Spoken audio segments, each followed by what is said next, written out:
को शांति में बदलने की सूत्र एक, जब तुम शांत होते हो तब तुम्हारे चेहरे, तुम्हारे हाथ, शरीर की अवस्था अलग होती है। जब तुम क्रोध में होते हो तब अलग होती है। जब तुम किसी के प्रति करुणा से भरे होते हो तब अलग होती है। तुम करुणा के समय गुस्सा तो बांधकर किसी के सर के सामने खड़े नहीं हो जाओगे, क्योंकि ये बड़ा अजीब लगेगा। करुणा के समय तो तुम्हारे हाथ में भी करुणा होगी, हाथ में भी अभय होगा, हाथ में भी दान का भाव होगा, हाथ देगा। गुस्सा तो किसी को नष्ट करने के लिए, मुट्ठी बंधी नहीं हो सकती, क्योंकि बंधी मुट्ठी तो कंजूस की निशानी है। मुट्ठी खुली होगी। करुणा के समय तुमने कुछ भी दिया जा सकता, तुम्हारे द्वारा कुछ भी चीज करुणामय किया जा सकता। मन और मन के भाव और शरीर की स्थिति का गहरा संबंध है। बहुत सी अवस्था है जिनको अभ्यास करने से भीतर में मन की दशा बदलती है। तुम समझो कि तुम बिल्कुल क्रोध की अवस्था में खड़े हो जाओ। क्रोध बिल्कुल नहीं है, लेकिन तुम क्रोध की अवस्था में आ गए।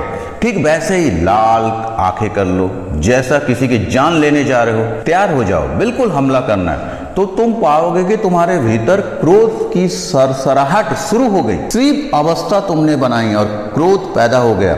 लोग कहता है कि भय लगता है इसलिए भयभीत आदमी भागता है, लेकिन सही बात यह है कि आदमी भागता है इसलिए भय लगता है। अवस्था महत्वपूर्ण है। हम कहते हैं कि आदमी डर गया इसलिए भाग रहा है, लेकिन सच्चाई यह है कि वह भाग रहा है इसलिए डर रहा है। अगर वो भागना रोक दे तो डर खो जाएगा। अगर अवस्था बदल दे तो भीतर की दशा बदल जाएगा। मन की अवस्था के साथ जुड़ी है दशा। इसका ये अर्थ हुआ कि मन और शरीर एक साथ समांतरण धारा में चलते हैं। जब तुम आनंदित होते हो तब तुम्हारे शरीर की एक अवस्था होती है, जब तुम दुखी होते तब दूसरी होती।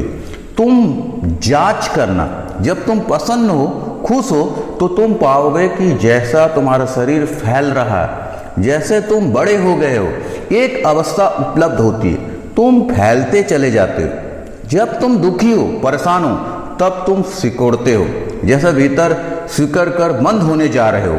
और तुम ध्यान रखना, दुखी आदमी को अगर शरीर देखोगे तुम उसे भी सिकुड़ा हुआ अवस्था में पाओगे। अगर तुम अवस्थाओं का अध्ययन करो तो तुम शरीर की अवस्था को देखकर बता सकते हो भीतर की स्थिति क्या होगी। इस सूत्र की खोज बहुत पुरानी है, तब एक सूत्र हाथ लग गया। अगर अवस्था को बदलने से मन को बदलने में सहायता मिलेगी, तुम अवस्था बदल लो। जब कभी भी क्रोध आ रहा है तब तुम अवस्था ऐसे करो कि शांत मन की अवस्था में तुम अचानक पाओगे कि भीतर की ऊर्जा में रूपांतरण हुआ।